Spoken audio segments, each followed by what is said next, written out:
لیکن جب مسلمان سڑک پر چلے گا تو ایک تنکا نہیں جلنا چاہیے، کسی بس پہ پتھر نہیں چلنا چاہیے، سنویدھان کے اندر، لوک تنتر کے اندر اپنی آواز کو بلند کرنا ہے، اور اس دیش کے ہندو بھائیوں کو بھی پریم سے اپنے گلے لگا کر اپنی بات رکھ کر انصاف کی لڑائی لڑنی ہے۔ یہ دیش کسی ایک جاتی اور دھرم کا نہیں ہے، ہم سب مل کر ہیں اور مل کر رہیں گے انشاءاللہ۔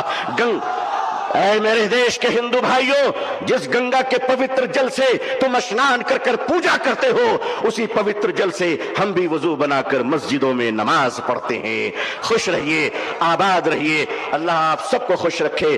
بنگلور کی یہ تاریخی سرزمین، آل انڈیا مسلم پرسنل لا بورڈ کا اجلاس، یہ تاریخی اجلاس ہے جہاں فیصلے بھی ہوئے ہیں، تطہیر بھی ہوئے ہیں، جرأت و کردار اور ہمت حق گوئی کا مظاہرہ بھی ہوا ہے۔ اکابرین کی خدمت میں سینکڑوں سلام پیش ہے، آپ کی جرأت کو سلام ہے۔ لوگوں تیار رہنا، اگر اکابرین آواز دے تو اب اگر زندہ ہو تو زندہ ہونے کا ثبوت پیش کر دینا۔ اللہ خوش رکھے۔ آخر دعوانا الحمدللہ رب العالمین، والسلام علیکم ورحمۃ اللہ وبرکاتہ۔